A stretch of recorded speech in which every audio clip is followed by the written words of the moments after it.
जो बहुत सोता है उसको कभी योग सिद्ध नहीं होता। सच्ची मानिए, 3 घंटे नींद में काम हो जाता है, अधिक से अधिक 4 घंटे।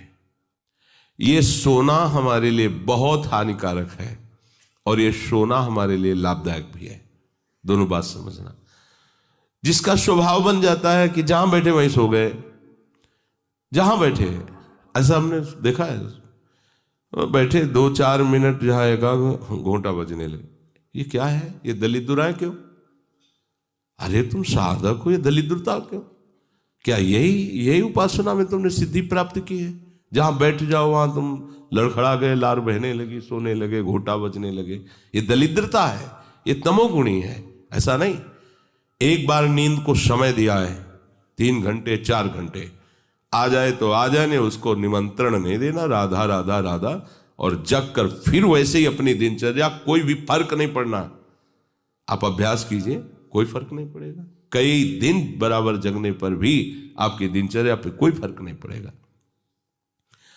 जो अपना स्वभाव बिगाड़ रहे हैं वो अपना नाश कर रहे हैं। अधिक पड़े हैं, सो रहे हैं, ये ठीक बात नहीं है। बार बार जो अधिक पड़े रह करके सोने का अभ्यास किए हैं, वो कहीं भी रहे, उनको बार बार नींद सताएगी। पड़े रहने में जिनको सुखानुभूति हो रही, सोने में जिनको सुखानुभूति हो रही, वो भजन क्या करेंगे? जो ज्यादा नींद लेते हैं उनकी गाढ़ नींद कभी नहीं होती है। मतलब अब सो चुके, छक गए, ऐसा नहीं आएगा। उनको बहुत प्रकार से विघ्न पड़ने लगते हैं, स्वप्न आदि आने लगते हैं, नींद का स्वरूप लंबा हो जाता है, 10 घंटे 12 घंटे। हमको एक ने बताया था कि हम केवल भोजन के लिए उठते हैं और अपने कमरे में ही पड़े रहते हैं, 18 घंटे वो सोते हैं। वह क्या जीवन आपका है? ये जीवन है? सोना बहुत हानिकारक है। अरे हम परमार्थ के पति के, जितनी बार नाम जप कर लिए वो हमारे बैंक में जमा हो गया। सो के क्या बर्बाद करना है? 3 घंटे 4 घंटे, इसके 5-6 घंटे वो उनके लिए है जो बहुत श्रम परायण है, परिश्रम करते हैं शरीर से, साधक के लिए नहीं। 3 घंटे पर्याप्त है। आप अभ्यास करके तो देखिए, 3 घंटे में आपको बिल्कुल 24 घंटे के लिए तृप्ति मिल जाएगी। हाँ बिल्कुल ठीक है, अभ्यास कर लीजिए। दिन में लेटे रहने पर भी 1 मिनट नींद नहीं। अभ्यास कीजिए। अभ्यास अमृत है और अभ्यास ही मृत्यु है। आपने जैसा अभ्यास कर लिया, अमृत का अभ्यास किया तो अमृत है, और मृत्यु का अभ्यास किया तो मृत्यु है। भोगों का अभ्यास करना, सोने का अभ्यास करना, प्रपंच में अधिक रुचि रखना, ये सब मृत्यु है। नामामृत, लीलामृत, रूपामृत, धामामृत, इसका अभ्यास करो, अमृत है ये। शरीर उसका बहुत सोने पर भी आलस्य से भरा रहेगा। आलस्य के कारण वो भजन में जे भी बैठेगा 2-4 मिनट में ही माला छूट जाएगा और नींद आ जाएगी। ऐसा दर्शन होता है। वो बहुत कोशिश करते हैं, बस ऐसे हो जाते। ये कैसे हो गया? तुम्हारा क्या अभ्यास है? ऐसे कैसे कोई हम पे ऐसे कैसे हावी हो सकता है? कोई हमारे ऊपर ऐसा कैसे शासन कर सकता है? चाहे नींद हो या काम हो या क्रोध हो, आप क्या हो? आप समझो, आप भगवान के अंश हो और आप इतना अधीन होते चले जा रहे हैं शरीर के। सत्संग हो रहा है, आप मुंह बगाड़ के सो रहे हैं। कीर्तन हो रहा है, आपको झटके नींद के आ रहे। धिक्कार है आपको जीवन को। आप साधक हो, आप उपासक हो, ये क्या हो रहा है? जहां आपको संपूर्णतया सावधान होकर चैतन्य रहना है, वो आप सो रहे हो। कैसी आपकी दिनचर्या, कैसी आपकी साधना है? आप हो क्या? विचार करना चाहिए। डांटने की विषय नहीं है, कोई तुम्हें जगाए विषय नहीं है। भगवत कृपा से जीवन में कभी अलार्म नहीं बजाया कि हमको इतने बजे उठना है, पता नहीं उठ पाए कि ना उठ पाए। अभ्यास योग युक्त चेतसा नान्यगामिना, ऐसी स्थिति हो कि हम उठ ना पाए तो बात अलग की है। बख्शना नहीं इस शरीर को, अब भाई हमें चलो हम नहीं आ रहे, ऐसा नहीं। अगर सांस है, दम है, बिल्कुल इसको बख्शना नहीं। हम केवल आपको उपदेश नहीं कर रहे, बख्शना नहीं। शरीर के प्रति इतना प्यार नहीं दिखाना कि वो हमारे प्यारे से हमको दूर कर दे, ऐसा नहीं। ये जड़ वस्तु है, ये चैतन्य नहीं है। तुमसे ये चैतन्य है, तुम अपनी चैतन्यता को समझो, इसके अधीन हो रहे हो। ये तो बहुत बुरा लगता है जब कोई साधक सत्संग में या माला लेकर भजन करने में या पाठ करने में सो रहा है, तब लगता है। ग्रंथ सामने खोला है, थोड़ा पाठ कर ऐसे ऐसे। एक जगह दर्शन किया, दर्शन कर ले जाते थे, वो भागवत का स्वाद है। वो श्री जी के सामने भागवत पढ़ते पढ़ते नाक और माथा पूरी भागवत में रख दिया, और 2500 लोग आ जा रहे हैं ऐसे। तो उनको जैसे कहते पंडित जी श्री हरिवंश, हाँ हाँ श्री हरिवंश। अब ये हो क्या रहा है, ये क्या हो रहा है? अगर आपके अंदर नींद है तो आप चैन से 1-2 घंटे सो लिए दीजिए और फिर बैठिए, चैतन्य होकर बैठिए। ये अपमान है शास्त्रों का। आप चैतन्य घन प्रभु के वचन पढ़ रहे हैं, आपको नींद आ रही, प्रभु की चर्चा हो रही, आपको नींद आ रही। कभी विषय चर्चा में आपको नींद आई? कभी फिल्म देखने में नींद आई? नौटंकी नाटक देखने में, रिश्ते नातेदारों से बात करने में, रिश्ते नातेदारों, आपका लड़का विदेश में रह रहा हो, उसकी कोई बात बता रहा हो, आपको नींद आएगी? नहीं आएगी। लेकिन अपने परम प्राण स्वरूप आत्म स्वरूप श्री प्रियालाल की चर्चा हो रही, आपको नींद आ रही है। अब हो क्या हो, जरा विचार करके देखिए।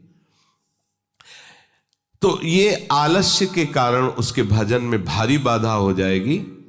उसका योग कभी सिद्ध नहीं होगा जो अधिक सोता है। सबसे प्रार्थना है आप अपने लिए नींद का समय निश्चित करें अपने हिसाब से, शरीर का परिश्रम देख करके। अब जैसे जो उपासक रात भर सेवा में लगे रहते हैं, हम उनके लिए कहेंगे कि चाहे दिन हो चाहे रात हो, आप 4-5 घंटे आराम से सोइए। प्रार्थना है कि सोइए, क्योंकि आप जवान साधक हैं, सोएंगे तो आपकी इंद्रियां फिर भजन में लगेंगी। आप अपने को देखिए, यदि आप कोई सेवा बल वाली नहीं करते हैं तो 4 घंटे से ज्यादा आप नहीं ले। अच्छा उपासक 3 घंटे में हो जाता है। अब आप लोग देख लीजिए, अपनी एक दिनचर्या में नींद का समय आप निश्चित कीजिए, और जो निश्चित कीजिए उसे कम से कम 10 वर्ष तो निभाइए। यहां 2-4 दिन में दिनचर्या बदल जाती है, ऐसे नहीं होना। साधु का ऐसा नहीं होता। कुछ नियम लो तो 10-5 वर्ष तो चलो, 2-4 दिन में सब फिसल जाते हो, क्या फायदा है? एक नियम लो, हम इतने घंटे सोएंगे, हम छूट देते हैं आपको। आप अपने आप ने नियम लो कि हमारा इतने घंटे में हो जाएगा। उस घंटे को आप लिख लो अपने सामने कि मुझे इतने घंटे केवल सोने के लिए सत्संग में अनुमति है, क्योंकि हमने वहां इतना नियम लिया था। आप ले, बताने की जरूरत नहीं। आपके द्वारा लिया हुआ नियम फिर आपसे कभी नहीं टूटना चाहिए। स्वीकार करो आप अंदर से कि आप इतना सोएंगे, पर लिमिट हम बताए देते हैं। शरीर अधिक श्रमित जो सेवा में होता है 5 घंटे, गृहस्थी है तो 6 घंटे, साधक है 4 घंटे। भजनानंदी को कहना ही नहीं पड़ेगा, 3 घंटे में हो जाता है। इसी के अंतर्गत आप चयन कर लीजिए। 6 से 7 में मत बढ़ना, क्योंकि सत्संगी हो, इतना भारी श्रम तुमसे नहीं होता। बलराम ब्रजवासी है, 20 वर्ष की बात बता रहे हैं, एक दिन की नहीं, 20 वर्ष की नित्य दिनचर्या से वृंदावन की परिक्रमा, और कितनी मेहनत से चक्की चला करके 150 रुपया करके घर परिवार चलाना, संत सेवा करना, सत्संग सुनना, ये सब गृहस्थ है, परिवार है, भागे घूम रहे हैं परमार्थ के लिए, नंगे पैर पूरे वृंदावन। 20 वर्ष पानी गिरे, पत्थर गिरे, कोई मतलब नहीं। इतनी एड़ी फट गए एकदम। अब उनको क्या कहोगे? साधु नहीं कहोगे तो क्या कहोगे? ब्रजवासी हैं, रात दिन प्रभु का नाम स्मरण, सत्संग, परिक्रमा सब कर, और मेहनत उठा के बोरा भर बेचना, उसमें कहीं 10, 20, 50 रुपया बचा लेना, परिवार का पोषण करना। आपके लिए तो कोई सेवा ऐसी नहीं मेहनत वाली, फिर आप इतना लंबा सफर कैसे सो सकते हैं? वो गृहस्थ होते हुए 2-2:30 बजे जगते हैं, तब अपनी दिनचर्या पूरी करते हैं। हो सकता है रात्रि के 10-11 बज जाते हो, दिन में वो चपकी में रहते, कब सोते होंगे? और 20 वर्ष की दिनचर्या हम उसकी बता रहे हैं। आप विचार करो, आप साधक हैं, आप विरक्त हैं, या आप संसार से निवृत्त होकर वृंदावन वास करें, आप कितना सोते हैं? ये बंद करो, शरीर को सुखी करना बंद करो। ये शरीर को सुख देने की बात महादुख मोल लेना है। निश्चित करो आप अपने समय को सोने का। कर लिया? हाँ, अपना समय निश्चित करो। जो समय निश्चित किया हो, 4 घंटे, 5 घंटे, 6 घंटे, ये धाम है, यहां झूठ नहीं चलेगा। अगर 6 घंटे निश्चित किया तो 6.25 घंटे नहीं होना चाहिए। उसी को आप विभाजित कर लीजिए, 4 घंटे रात्रि में सो लीजिए, 2 घंटे दिन में सो लीजिए। आपको अगर 6 घंटे सोना है, 4 घंटे सोना है, 3 घंटे आप रात्रि में, 1 घंटे दिन में विश्राम। अगर आपका रात्रि में हो जाता है तो दिन में विश्राम की जरूरत नहीं। आपको इस पर आना पड़ेगा। आपसे कांच छुड़वा रहे हैं, मणि पकड़ा रहे हैं आपको, घाटे का सौदा। आप क्या कर रहे हो? मणि देकर कांच खरीद रहे हो और आपका कांच छुड़वा के मणि। इंद्रनील मणि श्याम मनोहर 7 कुंभ तन गोरी, इनके समीप चलना है, इनकी जूठन पाना है, इनके साथ खेलना है। ये सौभाग्य प्राप्त करने के लिए जो असत धारणाएं हैं उनको मिटाना होगा। जागृतो नैव चार्जुन, ये तो अधिक सोने वाले की बात हुई। अब कह रहे हैं अधिक जागने वाले को भी सिद्धि प्राप्त नहीं होती। जो बिल्कुल सोता ही नहीं है ऐसे होते हैं। पूरी पूरी रात चली गई नाम कीर्तन में, पूरी पूरी रात चर्चा में चली गई, 2-2, 3-3 जन केवल बैठ गए और प्रभु की पूरी रात चली गई। सामने योग वासिष्ठ रखा हुआ है, उसी पे चर्चा हो रहा है। कैसा नशा! तो आप क्या समझो, उसमें नींद आएगी क्या? जो इंद्रियों को खुराक मिलनी चाहिए वो मिल जाती है। बड़े बड़े महापुरुषों को देखो, राय रामानंदाचार्य जी, राय राम, उनका आता है प्रभु चैतन्य देव, पूरी पूरी रात चर्चा हो रही, पूरी पूरी रात कीर्तन हो रहा है। क्या होता कि सुबह सब ऐसे लुढ़के हैं नींद में? नहीं, यहां उनकी बात हो रही है जिनकी अभी रुचि भजन में नहीं हुई है।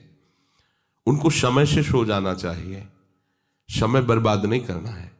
जो नींद का समय दिया है उसमें नींद आए या ना आए, हमें सोने के लिए नहीं लेटना है। जब लेटे देखा हाँ इस समय से इतना समय लेटने में देना है, नाम शुरू किया, तन्मय हो गए। जब नींद आई, जब आंख खुली बस फिर मंत्र में तन्मय, फिर लग गए। ये भजन है, इसको ऐसे प्रमाद में मत डालिए। यहाँ दिनचर्या हो गई, अब पड़े हैं, करवट बदल रहे हैं, समय निकलता चला जा रहा है, आज सत्संग में क्यों नहीं आए, सो गए थे, ऐसा नहीं होना चाहिए। जो बिल्कुल नींद नहीं लेता उसका अभ्यास ठीक नहीं होगा, वो निरंतर भजन में बाधा पहुंचा देगा। जो ऊंचाई पर चढ़े हुए महापुरुष हैं वो सत्संग और नाम कीर्तन और भगवत चिंतन से ऐसी सामर्थ्य प्राप्त कर लेते हैं कि वो कई दिन भी ना सोए तो उनको विक्षेप नहीं होगा कि परेशान है, इनको तो नींद ही नहीं आई है। क्योंकि उनके जागने में इंद्रियों को वो सब मिल जाता है जो सांसारिक पुरुष को नींद में इंद्रियों को विश्राम मिलता है, उनको भजन में मिल जाता है। परंतु उस स्थिति तक पहुंचने के लिए समय से सोना आवश्यक है। जब विश्राम और इंद्रियों को खुराक नींद की मिल जाती है तो वो भजन में हमारा ज्यादा सहयोग करते हैं। इसलिए उचित समय निश्चित करो नींद का, और उतना ही आप उसको शयन के लिए दो, नींद आए या ना आए, ठीक समय पर उठ जाओ। उठने की प्रवृत्ति का होता है कि सबसे पहला काम, जहां आपकी घड़ी पे दृष्टि गई कि हमारा समय उठने, तो सबसे पहले बिस्तर से हट जाओ। आप ओढ़े हो उसको तुरंत हटाओ। गर्मी है, आप पंखा एसी जो भी चला, तुरंत पहले उसको बंद करो। सुविधाओं को पहले हटाओ, फिर बैठ जाओ। कुछ देर नाम जप, गुरुजनों का चिंतन, फिर अपनी दिनचर्या प्रारंभ। जो कंबल में ऐसे रजाई में ओढ़े ओढ़े ही सोच रहे अभी तो 2 बजने में 10 मिनट बकाया, 10 मिनट में उठ जाएंगे, तो ऐसा वो विक्षेप हो जाएगा कि वो 2 घंटे आपको समझ में नहीं आएंगे। फिर 4 बजे आप उठो, 4 बहुत गलती हो गई। ऐसे नहीं किया जाता। अपने लोगों ने ऐसे अभ्यास नहीं किया, तुरंत फेंको, तुरंत खड़े हो गए। पता है कि बैठेंगे तो नींद आई जाएगी, चलते हुए भगवत स्मरण कर रहे हैं, जल पिया, शौच स्नान अपनी दिनचर्या में। ये चित्त हमारे वश में नहीं, हम चित्त के वश में है। जो चिंतन कराता है हम वही। कल एक उपासक प्रश्न कर रहे थे कि कभी कभी हमारा मन कहता है हम निहाल हो गए, कभी कभी मन हमको कहता है कि कुछ नहीं मिला। तो तुम मन को गुरु माने हो क्या? मन को आराध्य देव माने हो क्या? मन को अपना मित्र माने हो क्या? ऐसे सलाहकार की क्या बात कि कभी कभी कहता है तुम जीवन मुक्त हो गए, कभी कभी कहता है तुम विषयी हो। उसकी बात थोड़ी माननी है। वो अपनी स्थिति बता रहा है, मन तुम्हारी स्थिति नहीं बता रहा है। जब कभी भगवदानंद में तो मन कहता निहाल हो गया, और जब विषयानंद में तो लगता मैं फंस गया। तो तुम उसको देखने वाले हो, तुम उसको चलाने वाले हो, तुम ही से वो चल रहा है तुम्हारी शक्ति से, तो तुम रो काहे को रहे हो, व्यथित क्यों? मतलब कोई भी प्रश्न करने के पहले आपने चिल्ला के रो दिया, अब सब प्रश्न का रहस्य नहीं मिल पाएगा आपको, क्योंकि पहले ही देख लिया कि आप नहीं। गंभीर, किसी संत के पास जाने के लिए पहले गंभीरता पूर्वक प्रश्न करो। कोई भावुकता की बात आ रही है, आप रो देते हो तो अच्छी बात है। अब आप प्रश्न कर रहे हो, पहले तो चिल्ला चिल्ला कर रो रहे हो, पूरा वातावरण जो है आपने गंभीरता से रहित कर दिया। और दूसरी बात, आप समझोगा कि क्यों रो रहे हो। अगर प्रियाजू की प्राप्ति के लिए तो सभा में चिल्ला के रोने की जरूरत क्या है? प्रियाजू की प्राप्ति के लिए तो एकांत में रोइए, खूब नाम जप कीजिए। अगर सभा में आए हैं प्रश्न करने के लिए तो गंभीर रहिए और मुस्कुराते हुए प्रश्न कीजिए। ये रोना धोना नहीं, ये एकांत का विषय, अपने आराध्य देव के विषय में कभी भाव आ रहा है तो बात अलग की है। हम चित्त के अधीन हो गए हैं, बस इसको सुधार करना है। चित्त की 5 अवस्थाएं होती हैं, उसी को मन कहते हैं, उसी को बुद्धि कहते हैं, उसी को अहम कहते हैं, समझना। उसकी वृत्तियों के कारण अलग अलग नाम पड़ा है ना। पूरे को एक हृदय कहते हैं, बोले हृदय से कहता हूं, मतलब संपूर्ण अंतःकरण से कहता हूं। अंतःकरण 4 इसलिए हो गए कि उसकी वृत्ति 4 है। एक का काम है निश्चय करना, संकल्प विकल्प करना, चिंतन करना और क्रिया को स्वीकार करना। एक ही हृदय में 4 बातें होती हैं। तो जो निश्चय उसे बुद्धि कह दिया गया, जो संकल्प विकल्प उसे मन कह दिया गया, जो चिंतन उसे चित्त कह दिया गया, क्रिया को स्वीकार करना उसे अहम कह दिया गया। है एक ही हृदय। उसी हृदय को हम जब बात करते हैं तो उसे 4 रूपों में करते हैं। तो मानो अगर मन की बात चल रही तो चित्त आ गया, बुद्धि आ गई, अहम आ गया। चित्त की बात चल रही तो उसमें मन आ गया, बुद्धि, क्योंकि एक ही हृदय की बात हो रही। तो 5 अवस्थाएं मानी गई हैं। बहुत ध्यान से सुने तो इसमें हम अपने चित्त को भगवदाकार कर सकते हैं। चित्त की 5 अवस्थाएं शास्त्रों में ब्रह्म ऋषियों ने मनन करके पाया है। मूढ़ता, मूढ़ अवस्था, क्षिप्त अवस्था, विक्षिप्त अवस्था, एकाग्र अवस्था और निरुद्ध अवस्था। ये 5 अवस्थाएं पाई गई हैं। इनमें 2 से भजन नहीं होता। जिनके चित्त में ये 5 में 2 पहली वाली अवस्थाएं जोर की होती हैं, मूढ़ अवस्था और क्षिप्त अवस्था, उनसे बिल्कुल भजन नहीं होगा। वो पाप प्रवृत्ति में ही चित्त लगाने वाले जन हैं, उनसे भजन बिल्कुल नहीं होगा।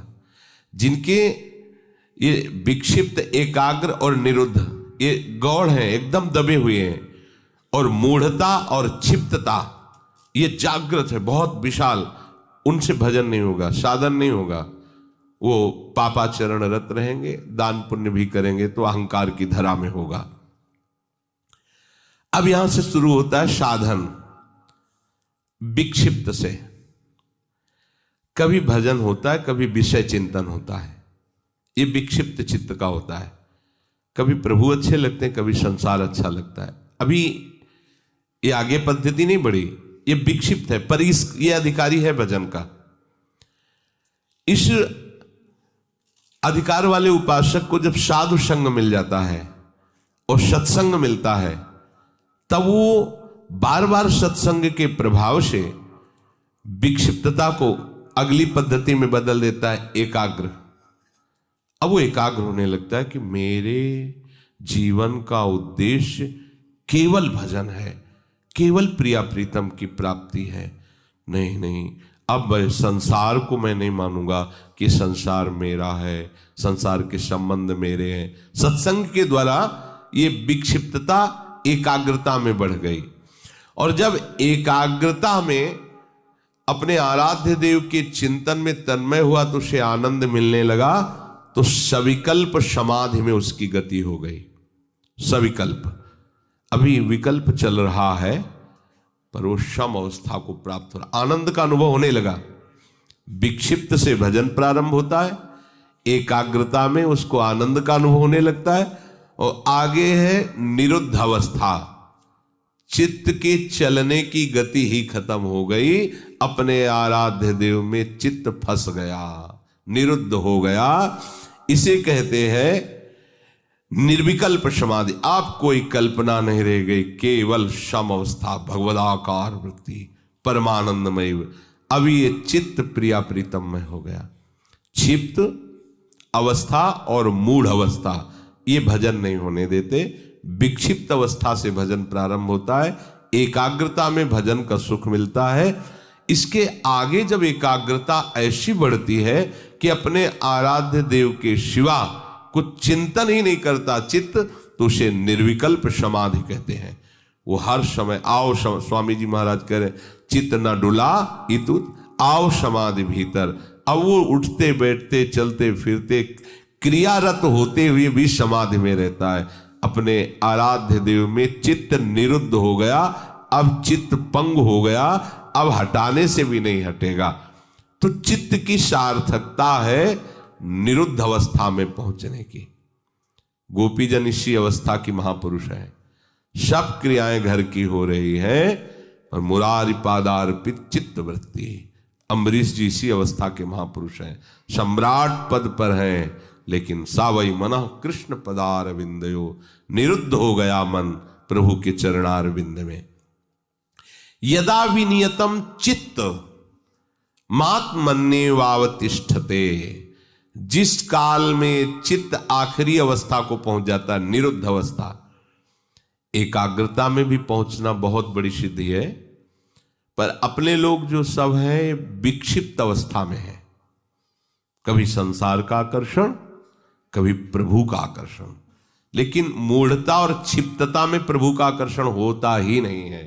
वो उसी में लगा रहता है, प्रपंच में बस लड़का बच्चा परिवार खाना कमाना, धर्म से धन आवे या अधर्म से आवे, इसका कोई भेद उनके अंदर नहीं। धन आना चाहिए, भोग सामग्री मिलना चाहिए।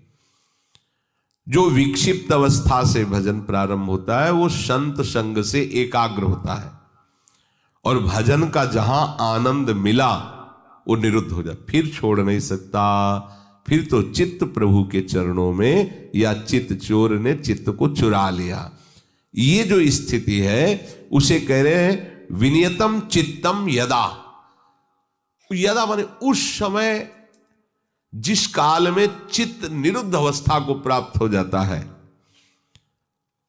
वो स्थिर हो जाता है अपने स्वरूप में, आराध्य देव में। चित्त भगवदाकार हुआ कि अपना वपु अनुभव में आ जाता है। जो स्वरूप है सहचरी वपु, सहचरी वपु अपने आराध्य देव के समीप ही होती है। इसलिए आराध्य देव अलग से ध्यान में नहीं आते, अपने को वहीं देखता है, प्यारी जो प्यारे जो के समीप। जब राधिका श्याम प्रसन्न भये तब नित्य समीप सु खैंच ले, और हरिवंश समीप सदा तिनके, सुख संपत्ति दंपति जो जिनके। तो हम अभ्यास करें, हमारा चित्त विषयों में विक्षिप्त न हो, प्रभु के नाम रूप में एकाग्र हो, और ऐसा एकाग्र हो कि फिर चलायमान ही न हो, अर्थात निरुद्ध हो जाए, तो हमारी स्थिति प्रिया प्रीतम की समीपता का अनुभव करने